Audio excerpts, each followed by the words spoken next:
To Ezra, she said, raising her champagne flute. The man who reminded me what real love feels like. I heard her say it clear as day. No quiver in her voice. No hesitation. Just confidence dressed in a $900 cocktail dress and red lipstick she never wore for me. That was the moment. The second the rest of my life took its first nosedive off the roof of the Lawrence Grand Hotel. I stood a few feet away, clutching her glittering gold purse, the one she made me hold as she strolled around like the queen of the night. People had turned toward her, half laughing, half wondering if it was a joke.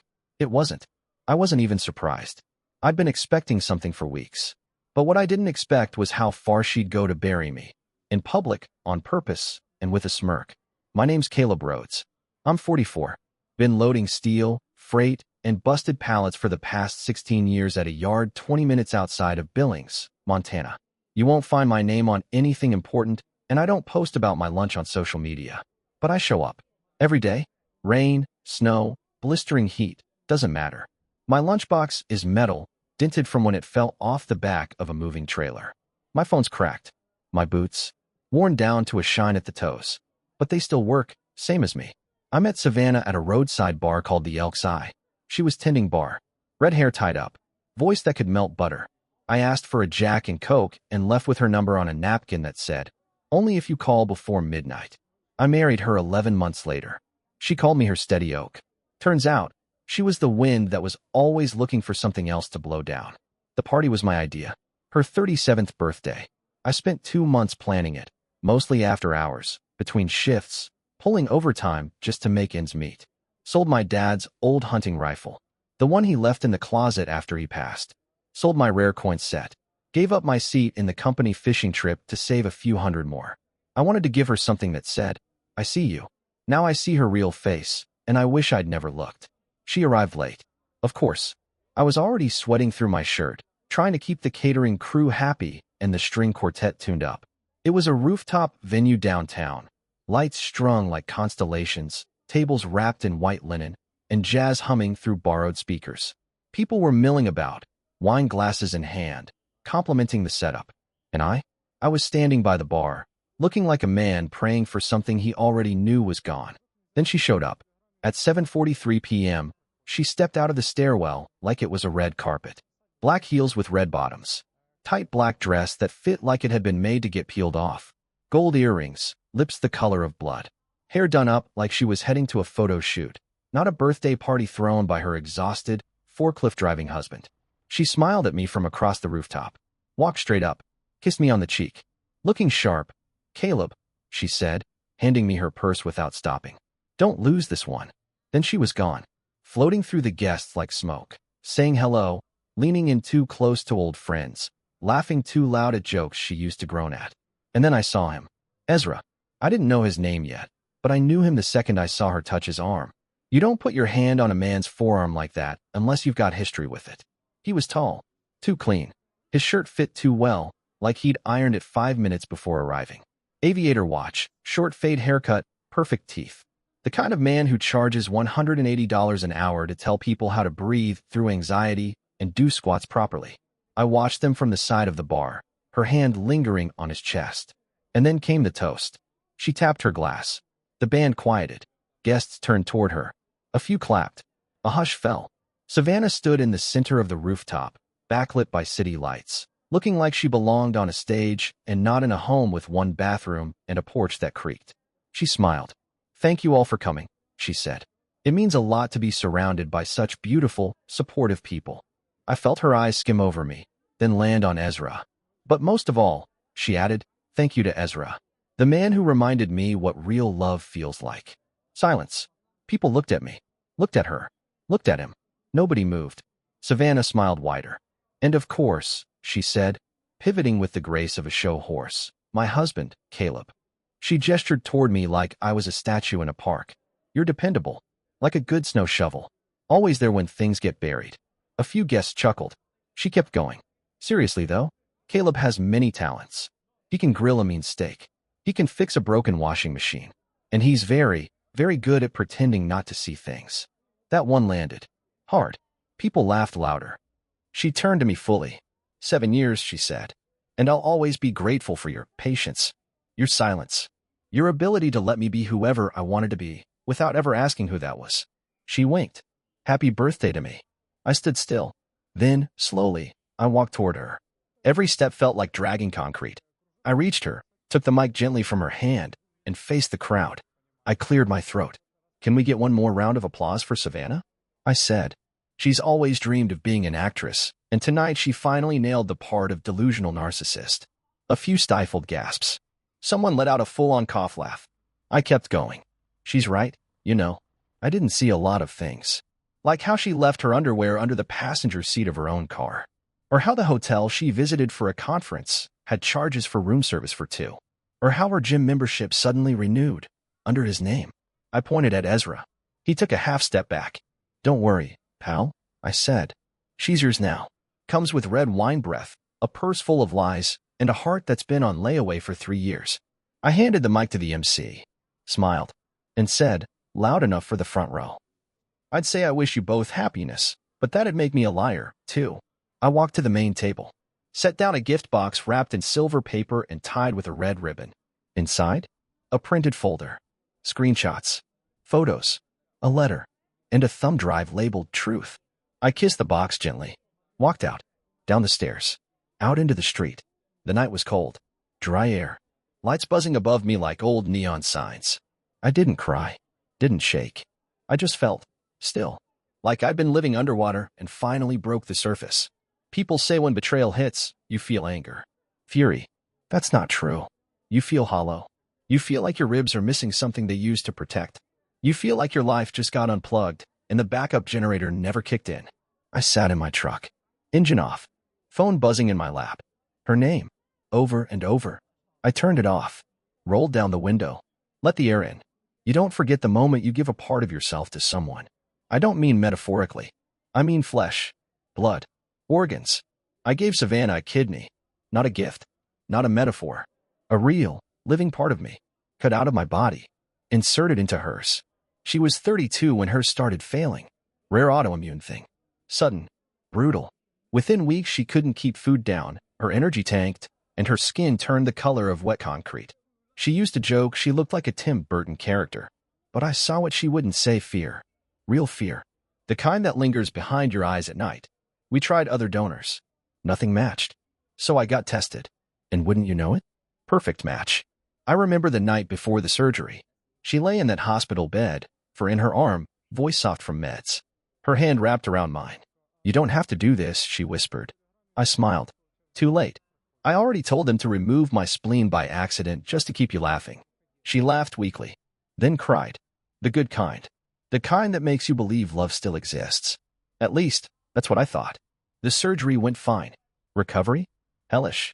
I couldn't laugh without feeling like I'd been kicked by a horse.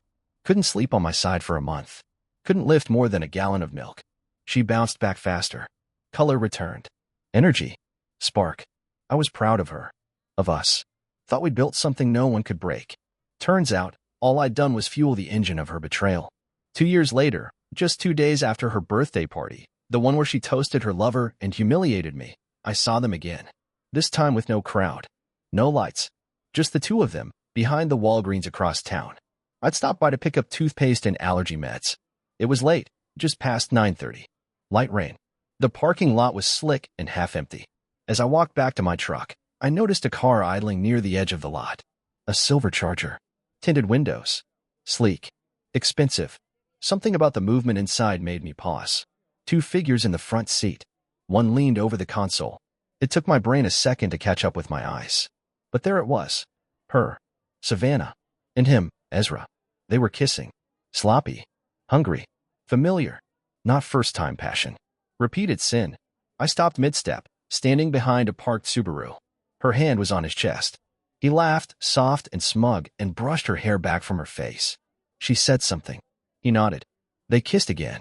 Then she pulled back and licked her lips. I heard her laugh.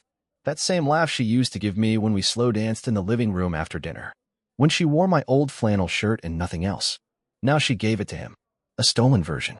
She tilted her head and said, loud enough for me to catch. If I'd known it was this good, I'd have left him sooner. He chuckled. Pulled her closer. Left him, he said. Sweetheart, you haven't left anything. He's still paying for your Netflix.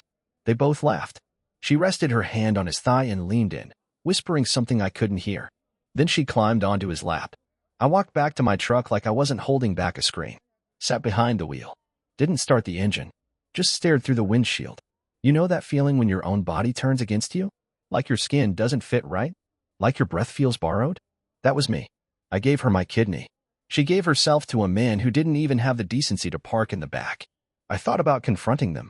Thought about slamming my fist against the window and reminding her whose blood was running through her right now. But I didn't. Because this wasn't about rage anymore. This was about truth. And the truth was simple. She wasn't ashamed. She wasn't hiding. She wanted me to find out. She wanted to bury me. The next day, I got a call from her. Blocked number. I picked up anyway. Her voice was sharp, like she hadn't slept. "You're ignoring me?" she barked. I didn't answer. She kept going.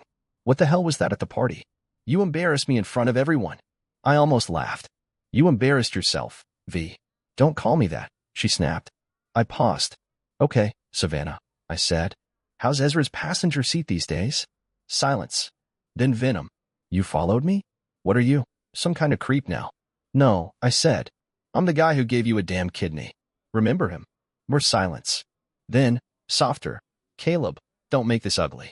You made it ugly when you climbed on top of a guy in a parking lot while still wearing my wedding ring." She scoffed. "That ring hasn't meant anything in years." And there it was. The dagger. Straight between the ribs. She hung up first. I stared at my phone until the screen dimmed. Then I did something I hadn't done in years. I walked into my garage.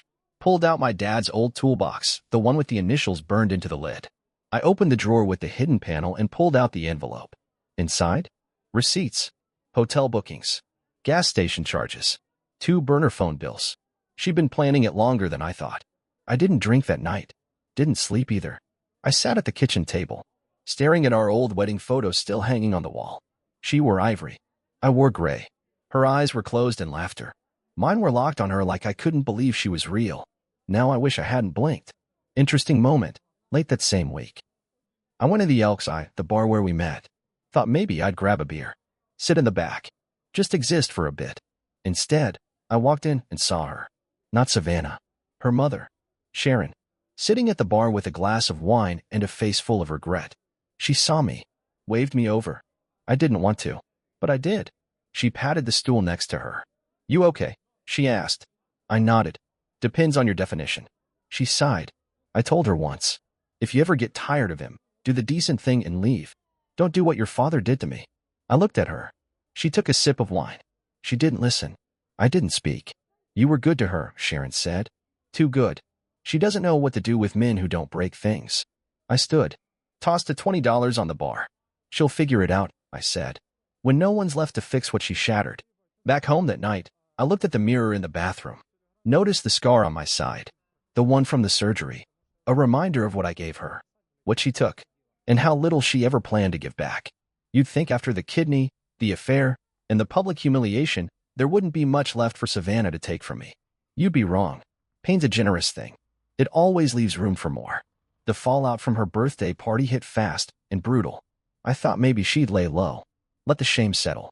Maybe even pack a bag and disappear like a stray dog with a full belly and an empty conscience. Instead, she went on the offensive. 3 days later, I got a call from my boss. "Caleb," he said. "Everything okay at home?" I paused. "Why?" He cleared his throat. "Well, Savannah came by the office. Said you've been unstable. That you're drinking again. That she's worried." I felt the ground shift under me. I don't drink. Never have. Not even after the surgery. But she was planting seeds. Setting the stage. In her twisted, strategic little mind, the best way to win was to burn the field down around me. It didn't stop there. Mutual friends started dropping off. One sent me a text. "She said you were stalking her. Said you're bitter and trying to ruin her new relationship." "Just tell me the truth, man. Did you hit her?" I nearly dropped the phone. Hit her? I couldn't even look her in the eye without breaking. And now she was painting me as some bitter, abusive monster with a grudge? It was like watching someone take your house apart brick by brick and blame the wind. That same week, I ran into her cousin, Elise, at a hardware store. She pulled me aside, eyes darting. "She's saying you threatened Ezra, that you've been following them." I laughed. Cold. "Elise, they were hooking up in a Walgreens parking lot like teenagers with no impulse control." Elise sighed. I believe you. But you know how she is. She lies so smoothly, it sounds like gospel. That's when she showed me the message Savannah sent her. He's a ghost.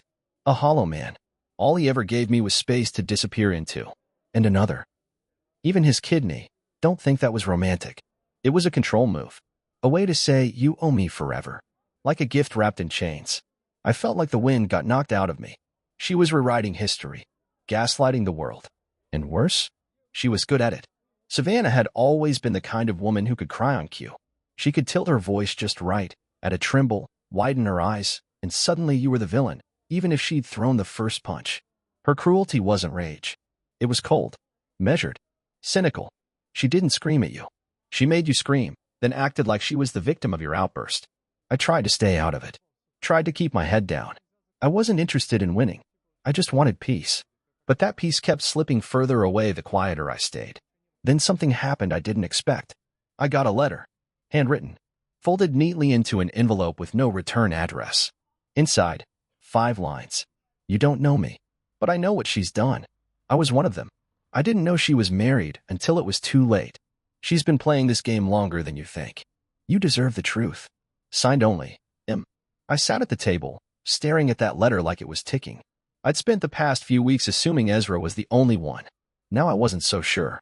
And the worst part? I believed it.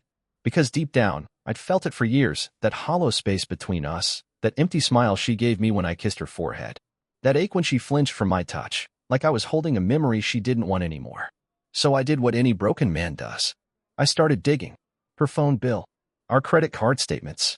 Her email trash folder. I went back 2 years. And then I found it. A receipt. A wire transfer. For months before her birthday. $12,000 sent from her personal account to a woman named Geneva Merrill. Memo line, consulting.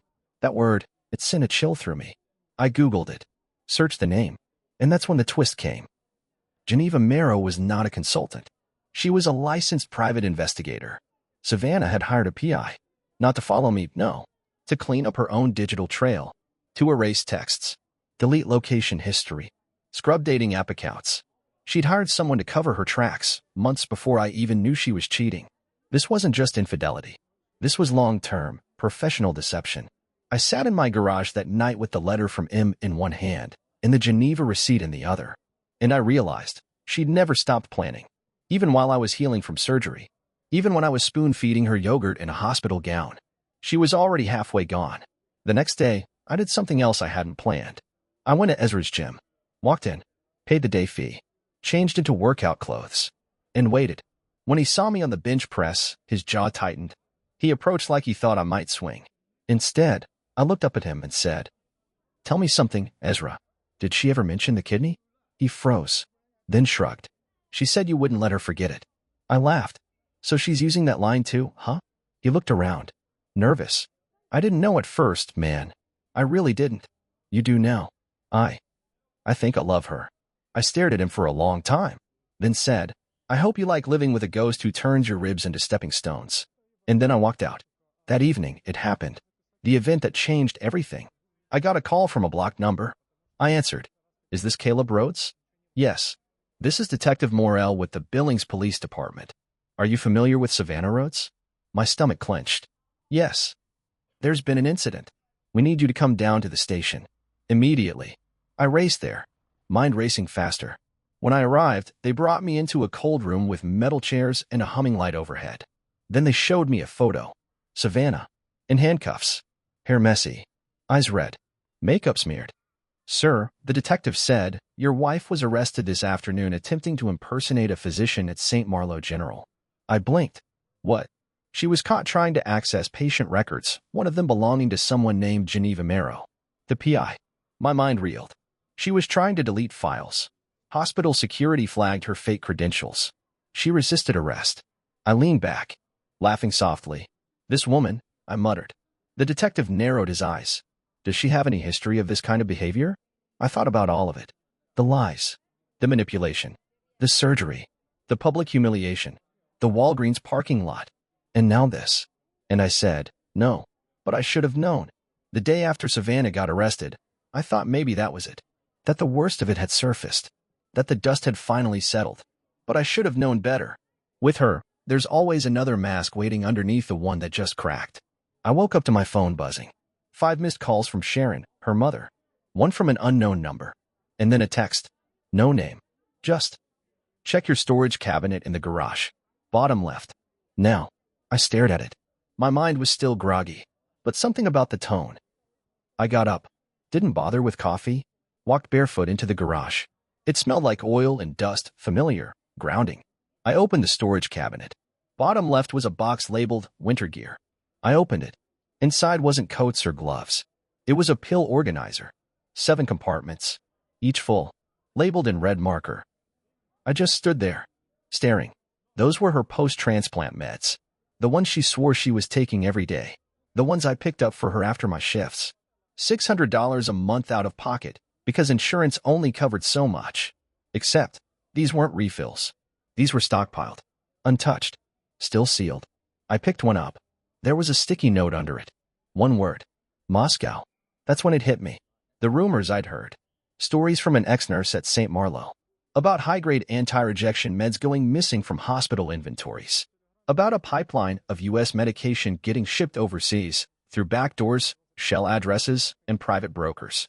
Savannah hadn't just been careless with her transplant. She'd turned it into a business. I drove to Sharon's house that afternoon. Didn't text first. She opened the door like she'd been waiting. You found them, she said. I nodded. Her hands were shaking. I didn't know how to tell you. I thought maybe I was crazy. Maybe I was just angry. But she told me once, jokingly, if the kidney ever gives out, I'll just buy one from Turkey. It's a booming market. She swallowed. But that wasn't a joke, was it? Sharon led me to the dining table. Laid out printouts, documents, bank transfers. Half of it she'd found by accident, helping Savannah file her taxes the year before. She kept a second PayPal account, Sharon whispered. Under the name S. Redgrave. I traced a few payments. One came from a man in Odessa. Another from Morocco. One from Kazakhstan. I leaned over the papers. They were small. Tiny amounts at first, $50, $200. Then suddenly, $3,500. $7,200. $9,800. The memo lines made my blood go cold. TX pre-K. Shipment arrived.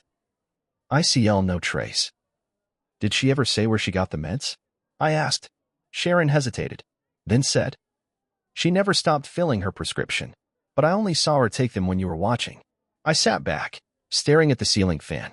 Savannah had taken a life-saving transplant, a sacrifice I made without a second thought, and used it as a jumping-off point for trafficking immune suppressants to black-market organ rings. She'd become part of the very world that preyed on people like her, only now, she was the predator.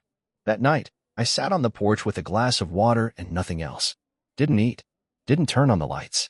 Just watched the dark roll in, slow and heavy. And that's when she called. Still using blocked numbers, like a kid hiding behind a curtain. I let it ring, then answered. Her voice was venom sweet. Find anything fun in the garage? I didn't reply. Let me guess, she purred. You think I'm some monster now. Selling my meds. Profiting off a tragedy. Another pause. Then the line that snapped something in me. You know what's funny, Caleb? They told me I'd need your kidney to survive. Turns out I just needed your silence. You didn't survive, I said. You rotted. She laughed. That soft, mocking laugh, the one she used on waiters, on hotel clerks, on anyone she thought was beneath her. Oh, come on, she said. Don't pretend like you didn't know. You saw it, Caleb. You just didn't want to admit it. That makes you part of it too, you know. I stood up, walked into the house, found the kitchen drawer with the old notepad we used to write grocery lists on. I flipped to a blank page, wrote, "This ends now," and hung up. The next day, I filed for divorce. No more delays. No lawyers through her friends. I went with a woman named Diane Cruz. Tough. Smart. Said maybe 10 words the whole meeting. She read through everything I brought. Hospital records, receipts, bank transfers, the letter from M, and the printed emails Sharon had forwarded. After a long silence, Diane looked at me and said, "She's not just cheating. She's criminal." I nodded. You don't know the half of it. She looked up, serious. Then tell me the other half. Because I planned to bury her. Later that week, something unexpected happened. A man showed up at my door. Mid-30s. Asian. Dressed sharp, like he worked in tech. Nervous. Are you Caleb Rhodes? Yeah, I'm Daniel. I used to date Savannah. About 4 years ago. I didn't know she was married. Not until I saw your name on the surgery story she posted online. He handed me a thumb drive. I think you need this. And I'm sorry. I didn't know. He left before I could say a word. The drive? Messages. Thousands of them. Between him and Savannah. Photos. Voicemails. But worst of all, a spreadsheet. Client names. Shipment numbers. Doses. Locations. Cross-referenced. And at the bottom. $84, 200 cleared. More pending. 3 more clients lined up. Kidney not wasted after all.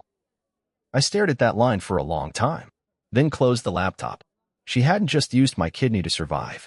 She'd used it to create a business trafficking the very medications that kept her alive and was leveraging the transplant for sympathy, donations, free vacations, and access to international rings that didn't ask too many questions. She was more than a liar. She was a villain in a silk robe. And I was done playing the quiet husband in her twisted little drama. They say revenge is best served cold. I disagree. It's best delivered in a walnut coffin with brass handles, a black satin lining, and a silver plaque engraved with the words, "For the memory of what you wasted. April 22nd, 2016 to April 22nd, 2024. That was the date of our first kiss. The start of our story. It was also the night of her birthday party. The night she raised a glass to the man she was cheating with. The night she laughed while I held her purse. It took me 8 years to realize what she was. It took one gesture to show her I wasn't going to be her victim anymore. It arrived at her apartment on a Wednesday afternoon. Midday.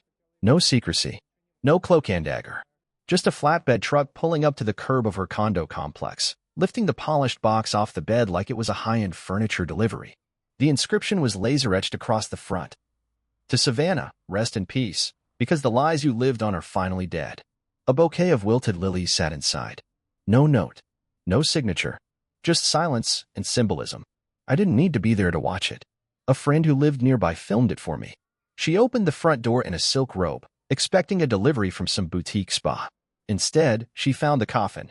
And the driver, reading from the invoice, announced clearly. This was scheduled for delivery at 2:16 p.m. Under the name S. Rhodes. Gift inscription requested. Paid in full. She froze. Dead still.